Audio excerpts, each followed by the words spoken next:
साईनाथ ने कहा है उसकी समाधि 3 दिन के बाद इस कोने में बनाने के लिए। तुम लोग कल सुबह आ जाना। जाइए। समाधि बनाने के लिए तुम सबकी जरूरत होगी, अब जाओ। लेकिन द्वारकानाथ जी, किसी से पूछ कर आना, क्योंकि समाधि बनाने की नौबत ही नहीं आएगी।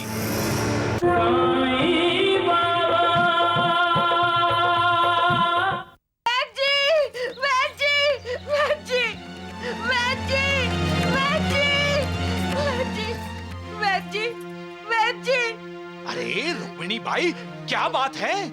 आप इतनी घबराई भी क्यों हो? सब कुशल तो है। मेरा बच्चा बुखार से तप रहा है वैद्य जी, जल्दी चलिए। पता नहीं क्या हुआ है अचानक।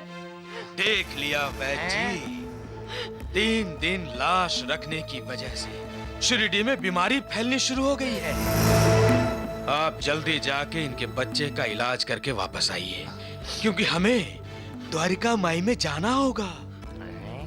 कोई कुछ भी कहे, उस लाश का अंतिम संस्कार हमें करना होगा। हमें। श्री राम जय राम जय जय राम, श्री राम जय राम जय जय राम, श्री राम जय राम जय जय राम, श्री राम जय राम जय जय राम, श्री राम जय राम जय जय राम, श्री राम जय राम जय जय राम। मालसापति, तुम्हारी जिद शिरडी के लोगों के लिए जान का खतरा नहीं बन सकती। इस साईं बाबा का अंतिम संस्कार हमें आज ही करना होगा, क्योंकि शिरडी में बीमारियां फैलनी शुरू हो गई हैं। पूछो वैद्य जी से। हाँ, रुक्मिणी बाई का बच्चा बीमार पड़ा है। अरे पता नहीं और कितने बीमार पड़ेंगे, हाँ। और किस किस घर से लाशें उठनी शुरू हो जाएंगी। वैद्य जी, रुक्मिणी बाई का बेटा साईं बाबा की समाधि लेने से पहले से बीमार है, और मैं जानता हूँ रुक्मिणी बाई उसे घरेलू दवा देती आई है। अब हम किसी की बात सुनने वाले नहीं हैं। लेकिन आज तीसरा दिन है और 3 दिन अभी खत्म नहीं हुए हैं। अरे 3 दिन खत्म हुए या नहीं, पर ये साईं बाबा खत्म हो चुका है। हाँ। ये लाश अब यहाँ नहीं रहेगी। नहीं रहेगी, नहीं रहेगी। तुम्हें लाश का अंतिम संस्कार करना है ना, तो उस जिंदा लाश का अंतिम संस्कार कीजिए जिसका नाम द्वारकानाथ है। चुप बस, चिल्लाओ मत। चले जाओ, चुपचाप रहता चले जाओ।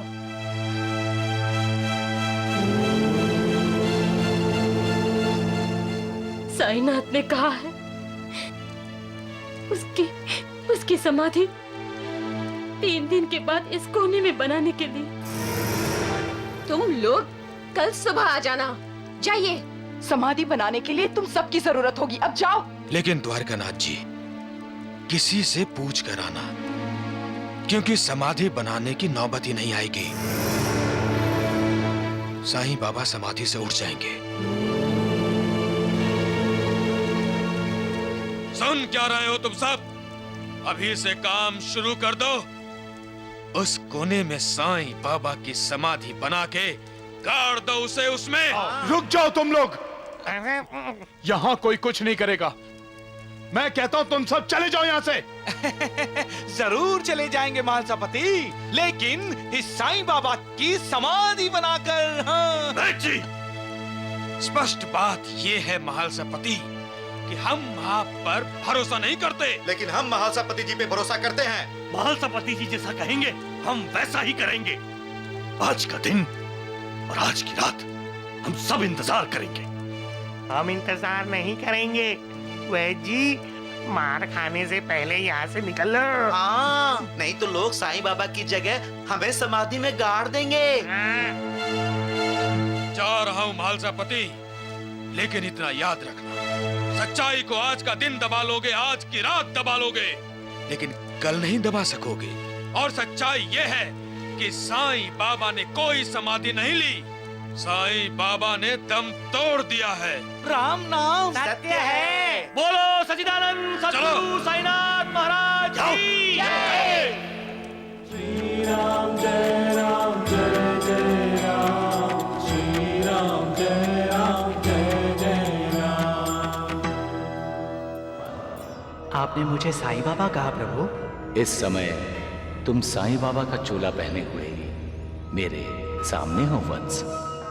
कहो कैसे आना हुआ? हे परमात्मा, मैं इस चोली से मुक्ति चाहता हूँ।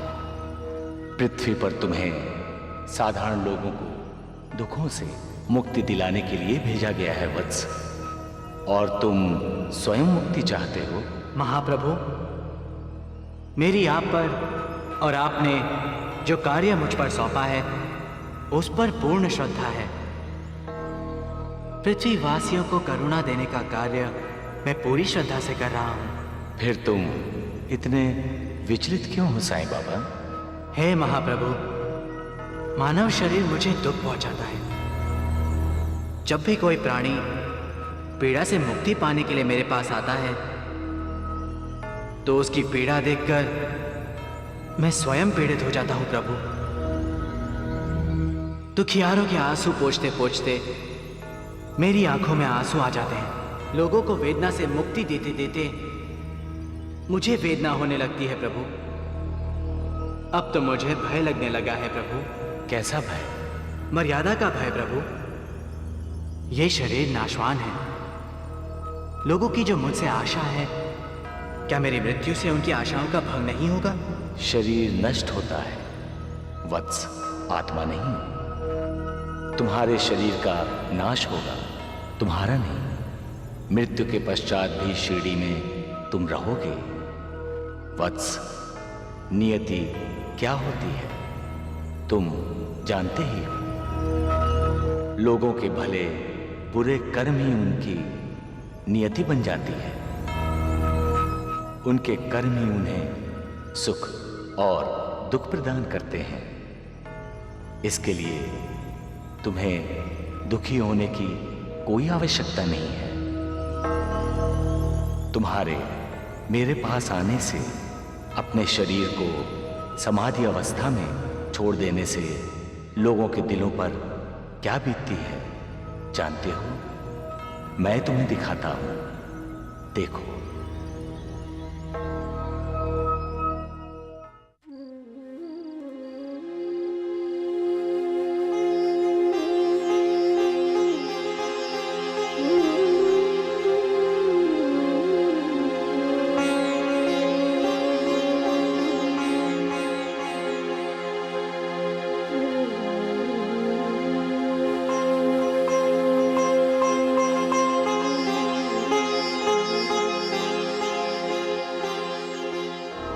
जिस प्रकार तुम्हारा शरीर निष्प्राण हुआ है, उसी प्रकार शिरडी तुम्हारे जाने से निष्प्राण हुई है।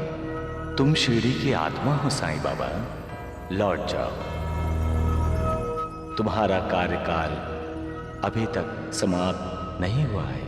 सभी तुम्हारी प्रतीक्षा कर रहे हैं, उन्हें निराश मत करो।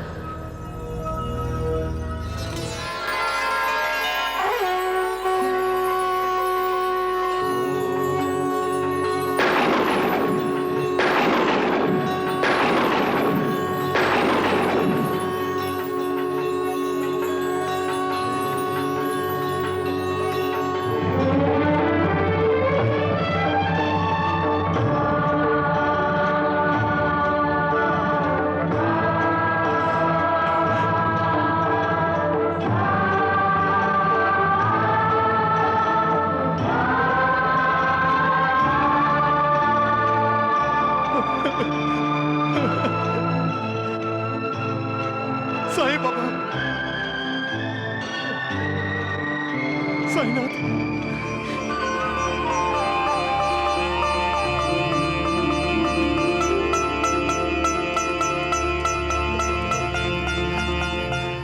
साईं बाबा,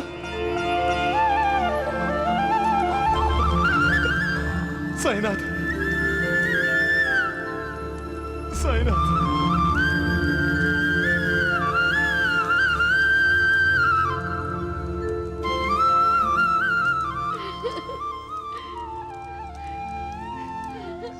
जय साईनाथ।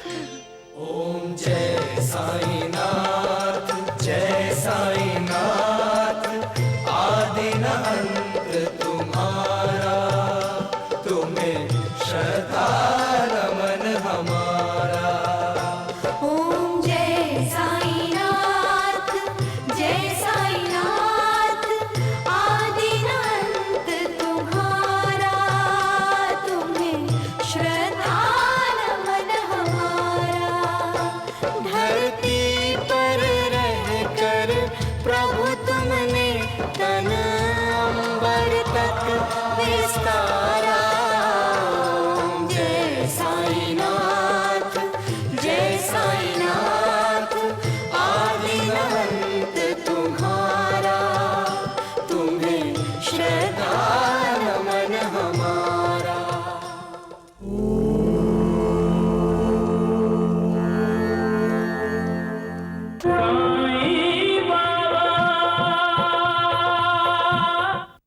पोते पाटिल मेरे साथ चलो।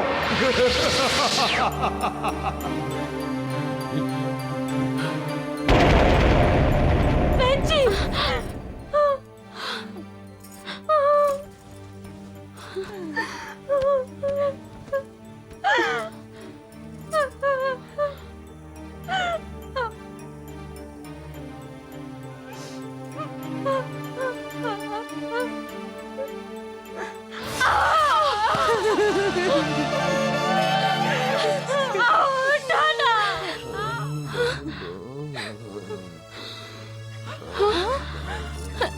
बच्ची, बच्ची ने इन्हें होश आया बच्ची, इन्हें दवा दीजिए बच्ची।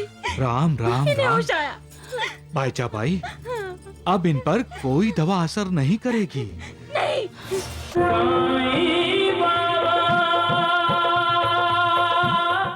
इस दुनिया में एक ही सच है और वो है साईं। मृत्यु से कोई नहीं जीत सकता माँ। मृत्यु से भगवान जीत सकता है बेटा, और मेरा बेटा भगवान है। हाँ, तुम भगवान हो साईं, तुम भगवान हो। तुम अग्नि पर हुकूमत चला सकते हो, तुम तूफान को रोक सकते हो, तुम मरे हुए किसान को जिंदा कर सकते हो। तो साईं, तुम दादा के पिताजी को नई जिंदगी क्यों नहीं दे सकते? हाँ?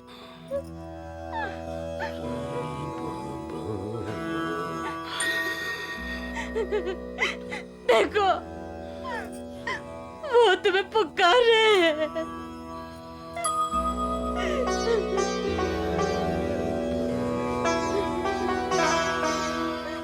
पिताजी, पिताजी, देखो भैया आ गए हैं, अब वो आपको बिल्कुल ठीक कर देंगे। आओ, आओ, आओ आइकलत का, मेरा बेटा आ गया है।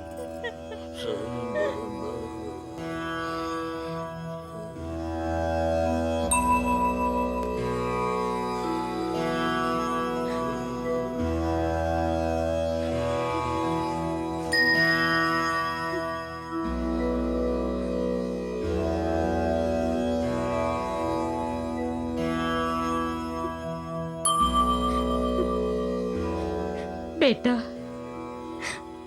तुम साई हो। साई में आई छिपी है। हाँ,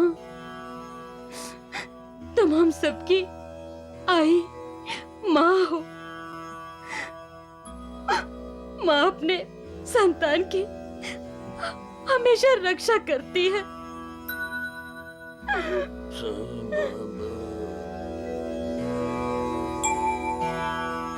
बेटा, तुम इनकी रक्षा करो, बचा लो इन्हें। सही, निभाओ अपना फर्ज। सही, बचा लो इन्हें। मैं अपना फर्ज निभाने ही तो आया हूं यहाँ। कोते पाटिल, मैं आ गया हूं कोते पाटिल। यात्रा पर जाने से पहले तुम मुझे देखना चाहते थे ना? मैं आ गया हूं। आंखें खोलो कोटे पाटिल, आंखें खोलो।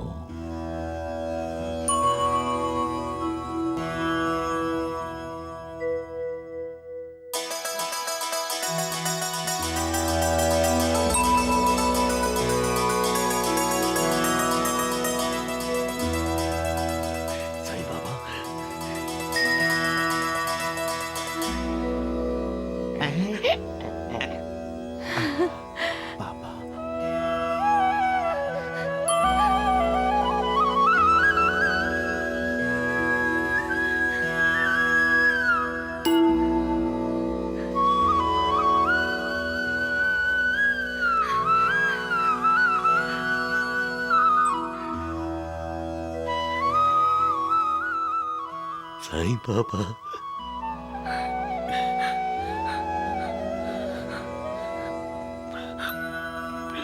साईं बाबा।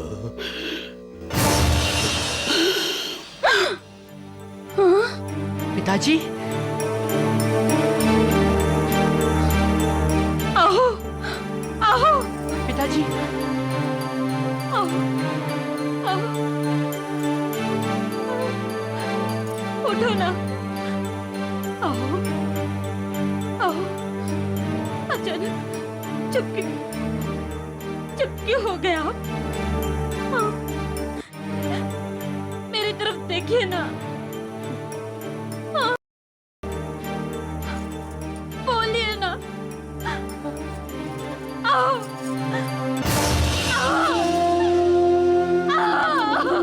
पिताजी,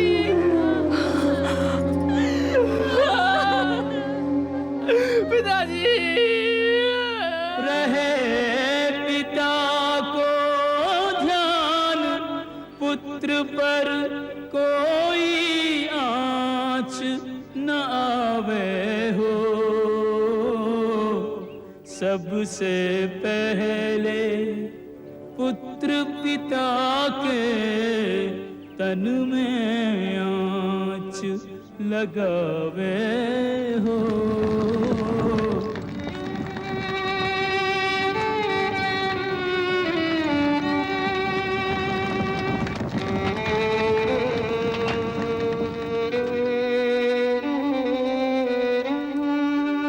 जीने वाला जाने वाले की सुधियां दोहरावे हो। जो हो जितना निकट उसे उतना ही मोह रुलावे हो। जो हो जितना निकट से उतना ही मोह रुलावे हो। साईनाथ, आपकी आंखों में आंसू? ये साईं बाबा हंस सकता है तो क्या रो नहीं सकता श्यामा? मैं भी तो तुम्हारी तरह इंसान हूं।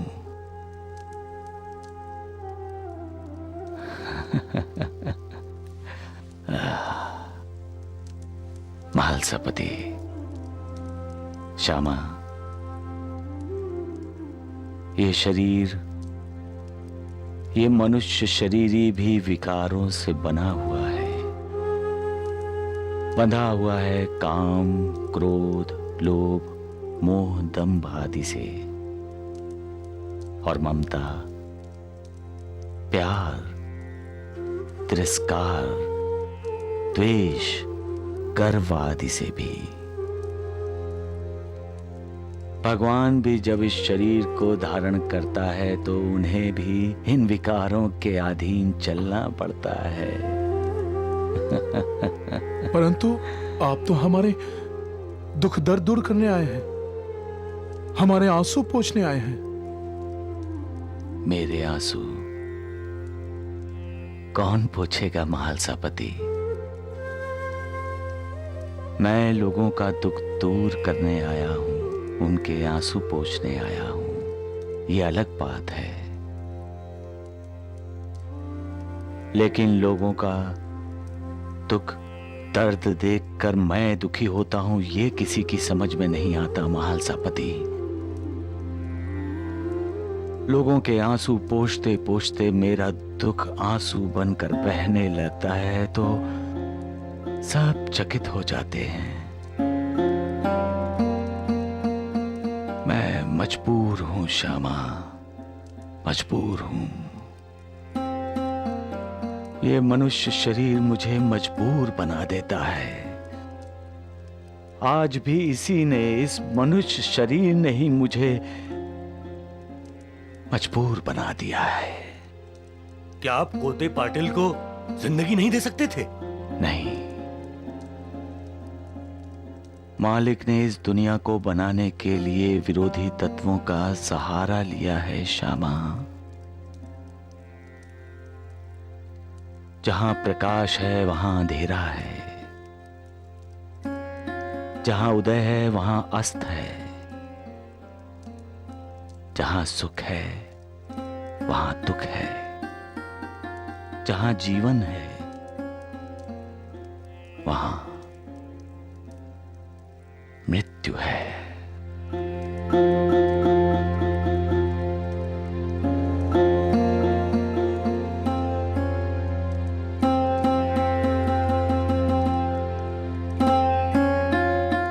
महालसापति, श्यामा, मैं बार बार जीवन मृत्यु के चक्कर में हस्तक्षेप करना नहीं चाहता हूं। इस चक्कर में हस्तक्षेप करने का मतलब है मालिक की बनाई हुई इस दुनिया का संतुलन बिगाड़ देना। बार बार आपने कोते पाटिल को बार बार जिंदगी दी थी। महालसापति, श्यामा, मनुष्य शरीर की मर्यादाओं पर विजय पाने के लिए मैंने तप किया था, लेकिन फिर भी मुझे मर्यादाओं में ही रहना पड़ता है। मनुष्य की हार का पहला कारण शरीर की मर्यादा ही है। और आज मैं हार गया हूं, और आज मैं अपनी मां और माई की नजरों में छोटा हो गया हूं, गिर गया हूं।